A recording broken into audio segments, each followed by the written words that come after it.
सर्वमंगल मांगल्येषु शिवे सर्वार्थ साधिके शरण्ये त्र्यंबके गौरी नारायणी नमोस्तुते। इन्हीं मंत्रों के साथ सभी बंधु महानुभावों को मेरा जय श्री राधे, जय सिया राम। दोस्तों, केपी की वाणी चैनल पर आपका स्वागत है। यह एकमात्र ऐसा चैनल है जिस पर केवल और केवल विवाह, सगाई और शादी से संबंधित जानकारी दी जाती है। हमारा मुख्य उद्देश्य केवल और केवल मार्ग प्रशस्त करना है। अगर आपकी शादी में भी अड़चने आ रही है, शादी तय होने के बाद टूट जा रही है, शादी में किसी न किसी वजह से व्यवधान आ रहा है, आप परेशान हैं, आपके घर वाले परेशान हैं, तो अब आप केपी की वाणी से संपर्क कर सकते हैं और अपने विवाह की कुंडली का विश्लेषण करवा सकते हैं और विवाह की कुंडली भी बनवा सकते हैं और विवाह संबंध की पूरी जानकारी प्राप्त कर सकते हैं। आपकी शादी कब होगी, कहाँ होगी, कैसे होगी, किससे होगी, किस दिशा में होगी, कितनी दूरी पर होगी, किस नाम से होगी, किस राशि से करनी चाहिए, जीवन साथी का रंग, रूप, स्वरूप, स्वभाव और उनका करियर कैसा रहेगा, आपका करियर कैसा रहेगा।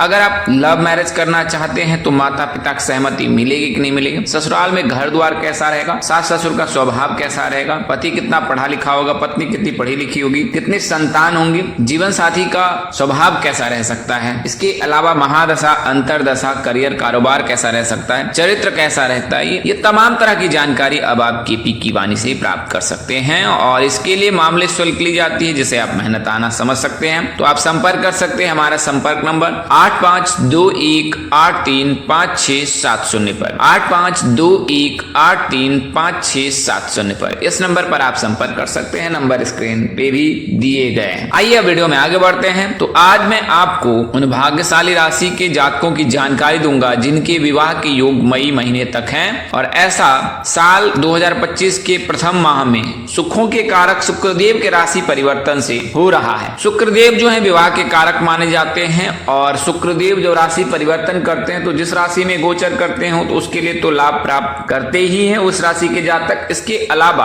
अन्य राशि के जातकों के लिए भी यह शुभ होता है। कोई अवसर पर जो है शुक्र की जो उच्च राशि होती है उनके विवाह के योग बनाता है और इसके अलावा कई ऐसे अवसर आते हैं जब शुक्रदेव विवाह भाव को देखते हैं तो उस स्थिति में जो है जातक के लिए शुभ योग बनता है और उनके परिणय सूत्र में बंधने के योग रहते हैं। तो इस वीडियो में आपको उसकी जानकारी दूंगा। उससे पहले मैं कुछ आपको प्राथमिक जानकारी दे देता हूं। तो विवाह के लिए कई चीजों का ध्यान अवश्य रखना चाहिए। अगर इन चीजों को आप अनदेखी करते हैं या लापरवाही बरतते हैं तो विवाह उपरांत वैवाहिक जीवन में कठिनाई आती है। आइए इसके बारे में पहले जान लेते हैं। रोहिणी, मृगशिरा, मघा, उत्तर फागनी, हस्त, स्वाति, अनुराधा, मूल, उत्तराषाढ़ा, उत्तर भाद्रपद, रेवती आदि नक्षत्र में विवाह करना शुभ माना गया है। यद्यपि मघा एवं मूल नक्षत्र का प्रथम एवं चतुर्थांश, रेवती नक्षत्र का अंतिम चतुर्थांश अशुभ माना गया है तो इसे कार्य कर देना चाहिए। इस स्थिति में जब भी विवाह करते हैं तो वैवाहिक जीवन में बड़ी कठिनाई आती है और कुछ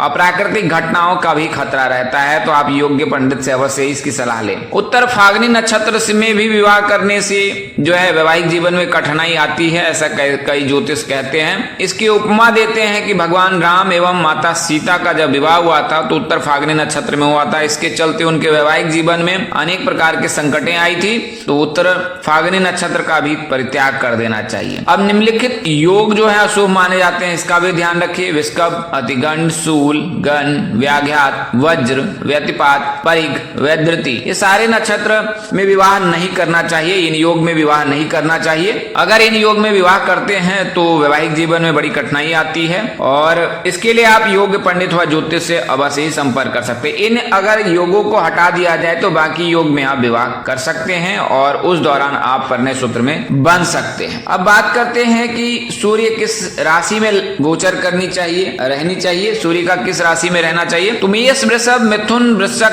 मकर, कुंभ, इन राशियों में अगर सूर्य देव रहते हैं तो फिर विवाह करना उत्तम माना जाता है। कर्क, सिंह, कन्या, तुला, धनु, मीन राशि में सूर्य के गोचर रहने पर विवाह नहीं करना चाहिए। कर्क, सिंह, कन्या, तुला में जब सूर्य रहते हैं तो चतुर्मास लगता है। धनु और मीन में जब रहते हैं तो खरमास लगता है। तो चतुर्मास और खरमास में विवाह करना वर्जित है। अब बात करते हैं मास की। तो चंद्रमास के अनुसार से जो है पितृपक्ष के दौरान जो है विवाह नहीं करना चाहिए। विवाह हेतु जो प्रबंधित करण है वो निम्नलिखित 4 करण है, वो उसमें विवाह नहीं करना चाहिए। वृष्टि, शकुनी, चतुष्पाद और नाग, इन करण में विवाह नहीं करना चाहिए। शेष करण है किस्तंगु, बब, बालव, कौलव, तैतिल, गर एवं वनिज। इन करणों में जो है विवाह करना श्रेष्ठकर होता है। अब बात करते हैं दिन की, तो सोमवार, बुधवार, गुरुवार, शुक्रवार का दिन शुभ माना जाता है। मंगलवार के दिन तो विवाह करना भी नहीं चाहिए। रविवार और शनिवार का भी आप त्याग कर सकते हैं। अब बात करते हैं तिथि की, तो द्वितीया, तृतीया, पंचमी, सप्तमी, एकादशी और त्रयोदशी आदि तिथि शुभ है। इन तिथियों में विवाह करना श्रेष्ठकर होता है। चतुर्थी, नवमी, चतुर्दशी आदि अशुभ है, इन्हें टाल ही देना चाहिए। आइए अब आगे आपको बता दें कि गुरु और शुक्र का उदय रहना अनिवार्य है। अगर आप अस्त में, गुरु और शुक्र के अस्त में विवाह करते हैं तो यह भी शुभ नहीं माना गया है। होलाष्टक के दौरान भी जो है विवाह नहीं करना चाहिए। होलाष्टक 8 दिवसीय अशुभ समय अवधि है, जो फागुन माह शुक्ल पक्ष में अष्टमी तिथि से आरंभ होकर फागुन पूर्णिमा के दिन समाप्त होती है। तो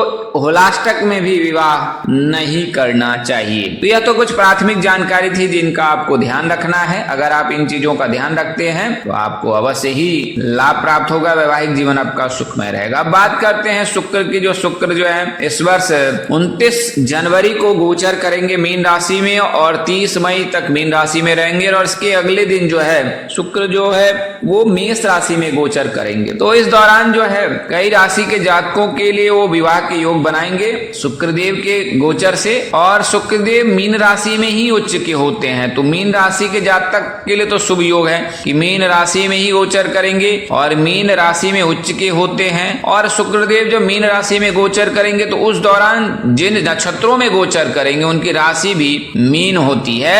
तो यह तो अति शुभ समय है मीन राशि के जातकों के लिए कि आपके लिए विवाह के योग बन रहा है। तो आपको बता दें कि 28 जनवरी को जो है शुक्र मीन राशि में गोचर करेंगे, 1 फरवरी को उत्तर भाद्रपद नक्षत्र में गोचर करेंगे और फिर 1 मार्च को रेवती नक्षत्र में गोचर करेंगे। और यहाँ फिर 2 मार्च को ये शुक्र जो है मार्गी से वक्री हो जाएंगे और वक्री चाल चलकर पुनः उत्तर भाद्रपद नक्षत्र में 3 मार्च को गोचर करेंगे। 1 अप्रैल को पूर्वा भाद्रपद में गोचर करेंगे और 13 अप्रैल को ये मार्गी हो जाएंगे और फिर मार्गी चाल चलकर 25 अप्रैल को उत्तर भाद्रपद में और फिर 16 मई को जो है रेवती नक्षत्र में गोचर करेंगे।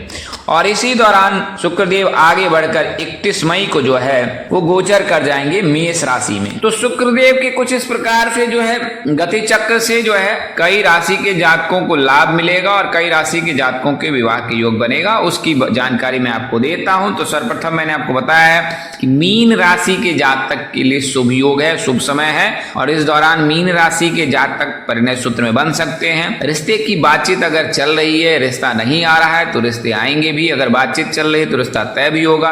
रिश्ता तय होकर जो है आपके विवाह के भी योग बनेंगे, आपकी शादी भी होगी और इस दौरान आप परिणय सूत्र में बंध जाएंगे। अगर आप मीन राशि के जातक हैं तो आपके लिए समय गोल्डन टाइम रहेगा 28 तारीख से लेकर जो है यानी कि 28 जनवरी से 31 मई तक और इस वर्ष जनवरी से लेकर जो है जून महीने तक विवाह मुहूर्त है। तो उस दौरान आपको अवश्य ही शुभ समाचार मिल सकता है, बड़ी खुशखबरी मिल सकती है, आपकी नए जीवन की शुरुआत हो सकती है अगर आप मीन राशि के जातक हैं। इसके अलावा जो एक अन्य राशि है वो कुंभ राशि है। तो साल 2025 में कुंभ राशि के जातक के भी योग हैं। हालांकि कुंभ राशि के जातक में एक शर्त है कि अगर आपका जन्म पूर्वा भाद्रपद नक्षत्र में हुआ है तो आपके लिए शुभ योग है, क्योंकि पूर्वा भाद्रपद नक्षत्र में जन्म लेने वाले जातकों की राशि जो है वो कुंभ होती है। यानी कि पूर्वा भाद्रपद नक्षत्र के पहले 3 चरण की जो राशि है उसकी राशि जो होती है कुंभ होती है। तो पूर्वा भाद्रपद नक्षत्र के 3 चरणों में जन्म लेने वाले जातकों की राशि कुंभ होती है। तो कुंभ राशि के जातक के लिए भी शुभ योग है। और अगर हम बात करें कुंभ राशि के जातकों के लिए तो कुंभ राशि के जातक के लिए अभी वर्तमान समय में भी जो है 17 जनवरी से योग है और उसके पश्चात फिर आपके विवाह के योग जो बनेंगे वो बनेंगे आपके 1 अप्रैल से 13 अप्रैल के बाद जो है आपके रिश्ते तय हो सकते हैं, क्योंकि उस दौरान खरमास रहेगा तो विवाह ना हो, लेकिन आपके रिश्ते अवश्य तय होंगे, आपके लिए रिश्ता आ सकता है अगर आप कुंभ राशि के जातक हैं। तो 2 राशि तो ये हुई, एक मीन राशि और दूसरी राशि कुंभ राशि। अब बात करते हैं तीसरी राशि की। तो शुक्र जो है कन्या राशि में नीच के होते हैं, लेकिन जब शुक्र मीन राशि में गोचर करेंगे तो आपके विवाह भाव को देखेंगे तो आपके विवाह के योग प्रबल बनेंगे। करेंगे आपकी शादी के योग बन सकते हैं। अगर आपकी राशि कन्या है, कन्या राशि के लिए जातक के लिए भी शुभ समय है। इस दौरान आपके विवाह के योग बन रहे हैं। और अन्य दो जो राशियां हैं वो राशि है वृषभ राशि और तुला राशि, क्योंकि इन दोनों राशि के जो हैं राशि स्वामी शुक्रदेव हैं, तो इन दोनों पर शुक्रदेव की कृपा अवश्य ही बरसेगी। तो क्रमशः मैं आपको बता दूं कि वृषभ राशि के जातक, कन्या राशि के जातक, तुला राशि के जातक, कुंभ राशि के जातक और मीन राशि के जातक, 5 भाग्यशाली राशि के जातक के जनवरी से लेकर मई महीने तक विवाह के योग है। इनमें जो है कुंभ राशि, मीन राशि और कन्या राशि के प्रबल योग है। अगर आप अपनी राशि की जानकारी प्राप्त करना चाहते हैं तो अपना जन्मदिन हमें कमेंट करें, आपको अवश्य बताएंगे। और आप यह जानकारी अपने मोबाइल के व्हाट्सएप के जरिए भी प्राप्त कर सकते हैं। इसके लिए आप हमें व्हाट्सएप के जरिए संपर्क करें 8521835670। आज के लिए इतना ही, अगले वीडियो में फिर मिलेंगे। तब तक के लिए मुझे इजाजत दें। आप जहां रहें मस्त रहें, स्वस्थ रहें, व्यस्त रहें। माता रानी की असीम कृपा बरसती रहे। परमपिता परमेश्वर आपको सद्बुद्धि, सत्मार और आगे बढ़ने की शक्ति दे। नमस्कार, जय श्री दोस्तों, जय श्री कृष्णा, जय माता दी, जय वाहिगुरु, हर हर महादेव।